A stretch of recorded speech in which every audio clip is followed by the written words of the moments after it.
সাবেক প্রধানমন্ত্রী বেগম খালেদা জিয়া তিনি অসুস্থ হয়ে এভারকেয়ার হাসপাতালে ভর্তি রয়েছেন।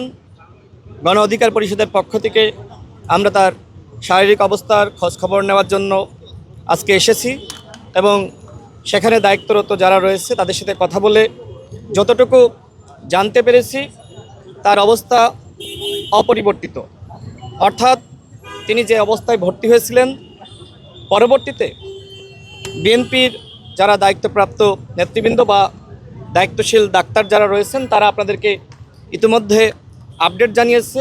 আমি যেহেতু বিশেষজ্ঞ না, সুতরাং সে বিষয়ে আমি মন্তব্য করতে চাই না। আমি এতটুকুই জানতে পেরেছি যে তার অবস্থা অপরিবর্তিত। আমরা দেশবাসীর কাছে দোয়া চাই, মহান আল্লাহ রাব্বুল আলামিন জনতাকে সুস্থ করে দেন। সেজন্য আমাদের দল মত নির্বিশেষে সকলের উচিত তার জন্য দোয়া করা। দেখেন, বেগম খালেদা জিয়া তিনি একজন আপসহীন নেত্রী।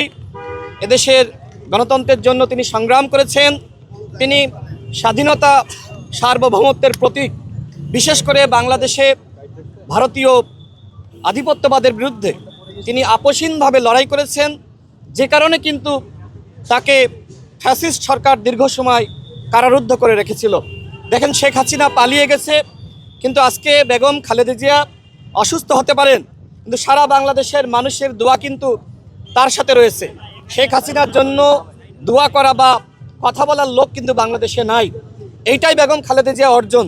বেগম খালেদা জিয়া আমাদের সকলের জন্য আমি মনে করি যে তিনি এক ধরনের দৃষ্টান্ত, যে কিভাবে ফ্যাসিবাদের বিরুদ্ধে লড়াই করতে হয়। তিনি আপসহীনভাবে লড়াই করেছেন, কখনো দেশ ছেড়ে পালিয়ে যাননি এবং ফ্যাসিস্ট শেখ হাসিনার সাথে কখনোই আপোষ করেননি। সেই মানুষটি আজকে হাসপাতালের বিছানায়। আমাদের দলের পক্ষ থেকে বিভিন্ন জায়গায় দোয়ার আয়োজন করা হয়েছে।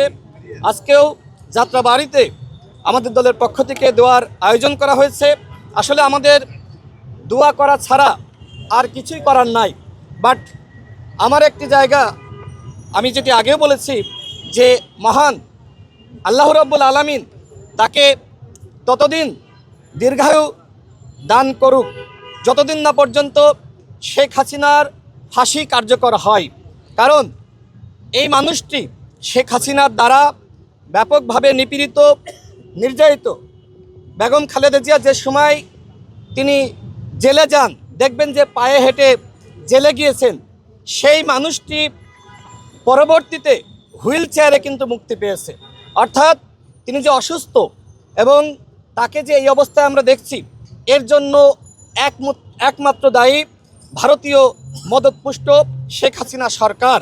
অর্থাৎ আজকে যে তিনি হাসপাতালে, আজকে যে তিনি অসুস্থ, এর জন্য শেখ হাসিনা দায়ী।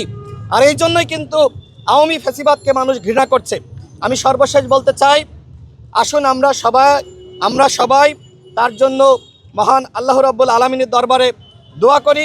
দেশবাসীর কাছে আমার অনুরোধ, তার জন্য আপনারা বেশি বেশি দোয়া করুন। আজকে বিএনপি নেতৃবৃন্দ ইতিমধ্যে কিন্তু তার স্বাস্থ্যের অবস্থা জানিয়েছে, তার অবস্থা এখনো পর্যন্ত অপরিবর্তিত।